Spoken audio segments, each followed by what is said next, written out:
నమస్తే, welcome to our channel. మనతో పాటుగా ప్రస్తుతం స్టూడియోలో ఉన్నారు ప్రముఖ ఆర్థిక, రాజకీయ, సామాజిక విశ్లేషకులు డాక్టర్ శ్యామ్ ప్రసాద్ గారు. నమస్తే సార్. నమస్తే అమ్మా. సార్, తిరుమల కల్తీ నెయ్యి కేసులో రోజుకొకరు ఒక్కొక్క రకంగా మాట్లాడుతున్నారు. వైసీపీ నాయకులు అయితే మొన్న వి సుబ్బారెడ్డి కూడా ఏ విధంగా ప్రెస్ మీట్లో మాట్లాడారో మనం చూసాం.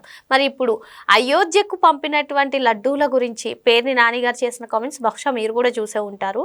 2000 కేజీల సపరేట్ నెయ్యి తెచ్చి లడ్డూలు చేయించి పంపించామంటూ ఆయన చేసినటువంటి కామెంట్స్ని ఏ విధంగా చూడాలంటారు? తప్పు చేసిన వాళ్ళు ఎప్పుడైనా బయటపడతారమ్మా.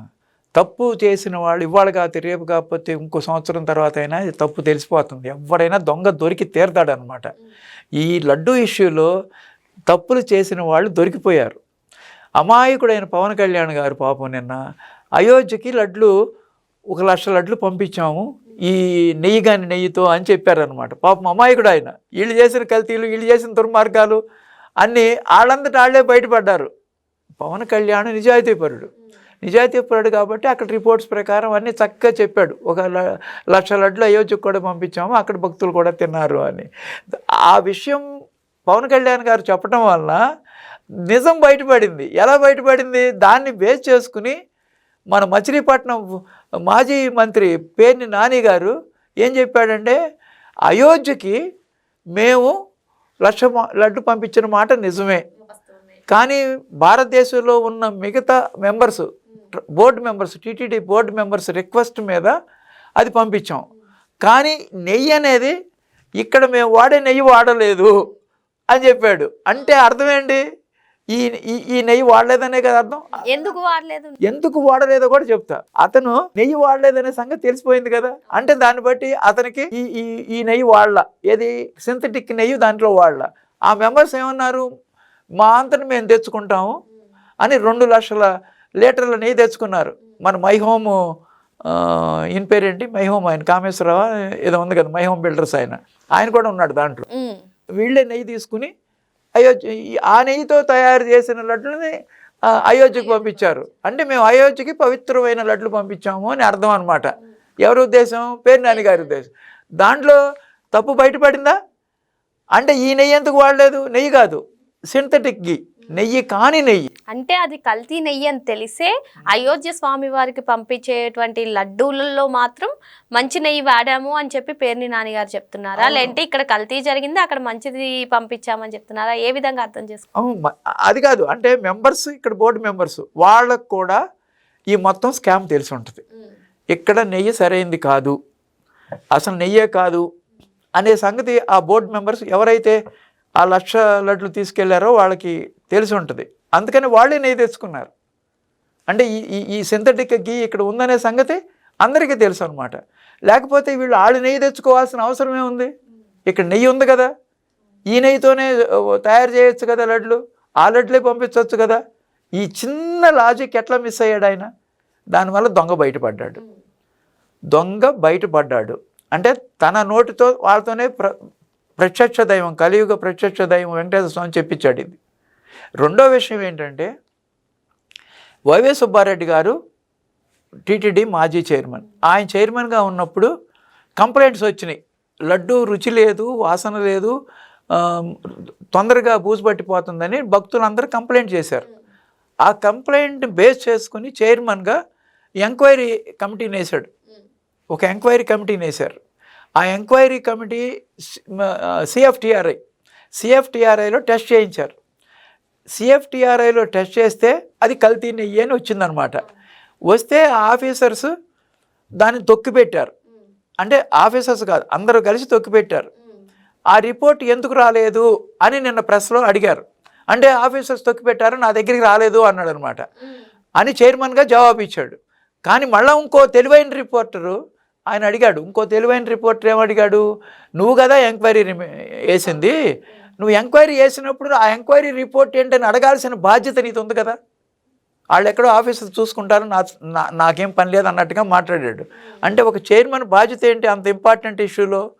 ఎంక్వైరీ చేసినప్పుడు ఎంక్వైరీ రిపోర్ట్ కూడా చూడాలి. ఆయన చూసి తగిన చర్యలు తీసుకుని రెక్టిఫై చేసుకోవాలి. ఎందుకు చేసుకోవాలా? డెలిబరేట్గా దాన్ని తొక్కిపెట్టారు. He knows. అక్కడ కూడా వెంకటేశ్వర స్వామి తనతో ఈ ప్రెస్ మీట్లో నిజం చెప్పించేశాడు. అంటే తనకి తెలియకుండా ఆ ఎంక్వైరీ రిపోర్ట్ ఉండదు. ఎంక్వైరీ చేసిన అతను ఎంక్వైరీ ఏం జరిగిందని అడగాల్సిన బాధ్యత ఉంది. ఒకవేళ అడగలేదంటే నువ్వు బాధ్యత లేని వ్యక్తివి. నువ్వు చైర్మన్గా నీకు బాధ్యత ఏముంది? అంటే భక్తుల మీద నీకు శ్రద్ధ లేదా? భక్తులు అడిగిన దానికి సమాధానం చెప్పవా? ఎంక్వైరీ చేసి వదిలిపెట్టేస్తావా? ఎంక్వైరీ చేసి వదిలిపెడితే దాని రిపోర్ట్ ఏమైందో కనుక్కోవా? ఇవన్నీ తెలుసుకోవాల్సిన బాధ్యత నీకు లేదా? నువ్వు టీటీడీ చైర్మన్గా అర్హుడువా? అట్లా స్వామి వెంకటేశ్వర స్వామి ఆయనతో చెప్పించేశాడు.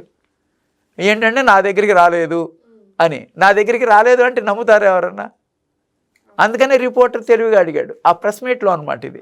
అందుకని లడ్డు విషయంలో సింథటిక్ గీ వాడారు అనేది సిట్ రిపోర్టు, అది జగద్విదితం. నేషనల్ మీడియాలో కూడా కోడైకి వస్తాం కెమికల్స్ వాడేశారు, acetic acid, lactic acid, monoglycerides, beta carotenes, ఎన్ని రకాలు కావాలంటే అన్ని వాడారు. పామాయిల్ని నెయ్యిగా మార్చడం కోసం ఇది ఒక కొత్త పద్ధతి అనమాట. ఈ సృష్టించారు ఒక నెయ్యిని.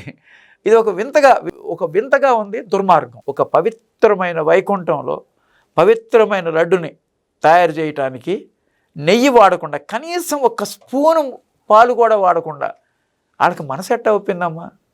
వాళ్ళు మనుషులేనా? మానవత్వం ఉందా? ఇంకా ఇంత చేసి ఎదురుదాడి చేస్తున్నారు. చంద్రబాబు నాయుడు గారు యానిమల్ ఫ్యాట్ ఉందని. యానిమల్ ఫ్యాట్ లేదని ఎక్కడన్నా చెప్పారు రిపోర్ట్లో? ఎన్డీఆర్ఐకి మీరు పంపించారు. ఎన్డీఆర్ఐ వాళ్ళు 10% లోపు నాటికి మాకు చేత కాదు అని చెప్పేశారు. చేత కాదు అని చెప్పినప్పుడు ఇంకో ల్యాబ్ పంపిస్తారు. లేకపోతే ఎన్డీడీపీ రిపోర్ట్ తీసుకో. ఎన్డీడీపీ రిపోర్ట్లో chances of animal fat is there అని ఇచ్చారు, సస్పెషన్ ఈజ్ దేర్ అని ఇచ్చారు. ఒకవేళ మీకు దాని మీద కూడా, ఇండియాలో టాప్ ఇన్స్టిట్యూట్ అది ఎన్డీడీపీ, దాని మీద కూడా నీకు నమ్మకం లేకపోతే నువ్వు ఇంటర్నేషనల్ ల్యాబ్స్ పంపించు. అది దాని నిజాలు తెలుసుకో. That is a different story. Animal fat ఉందా లేదా అనేది డిఫరెంట్ ఆస్పెక్ట్. అది లేదు అని చెప్పలా, ఉందని చెప్పలేకపోయాడు ఎన్డీఆర్ఏ. ఎన్డీడీపీ ఉందని చెప్పారు. అలాంటిది చంద్రబాబు నాయుడు గారు, పవన్ కళ్యాణ్ గారు క్షమాపణ చెప్పాలి అనే వేరే ఆస్పెక్ట్లోకి పక్కదారి పట్టించి, ప్రజలను తప్పుదోవ పట్టించి, ప్రజల్లో గందరగోళం సృష్టిస్తున్నారు. అలాంటి మనుషుల్ని ఏం చేయాలి? అందుకనే ప్రజలందరూ కలిసి బ్యానర్స్, ఫ్లెక్సీలు వేస్తున్నారు. ఇదిగో ఇది మహాపాపం జరిగింది, సిట్ రిపోర్ట్లో ఇది ఉంది, ప్రజలకి తెలియపరచడం కోసం ఫ్లెక్సీలు వేస్తున్నారు. ఆ ఫ్లెక్సీలు చెరగొట్టడానికి వీళ్ళు వెళ్ళినప్పుడు జరిగిన ఘర్షణలోనే అంబటి రాంబాబు బూతులు మాట్లాడాడు.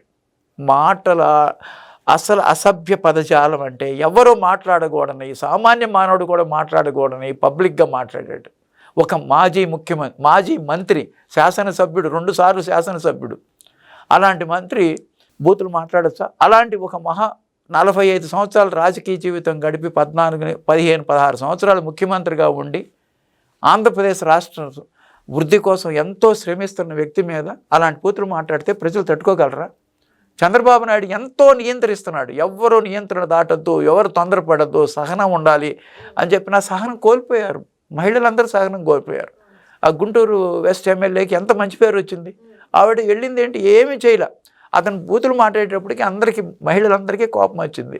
ఒక మహిళనంటే మహిళ వాళ్ళ విశ్వరూపం చూపించారు వాళ్ళు. ఒకవేళ దాడి చేయటం, హింస చేయటం అది తప్పే, కానీ మరి అన్కంట్రోలబుల్గా వాళ్ళు ఆపుకోలేకపోయారు. నియంత్రించుకోవాలి అని చట్ట ప్రకారం వెళ్ళాలంటే ఇట్లాగే బూతులు మాట్లాడుతున్నారు.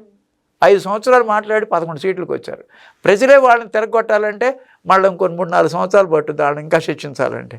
అందుకని వాళ్ళు ఆపుకోలేకపోయారు, వాళ్ళ ఎమోషన్స్ ఆపుకోలేకపోయారు. కానీ ఆపుకోవాలి, న్యాయం ప్రకారం అయితే ఆపుకోవాలి. వాళ్ళకి దేవుడే శిక్ష చేస్తాడనమాట. మరో అంశంతో మళ్ళీ కలుద్దాం. Thank you sir. నమస్తే.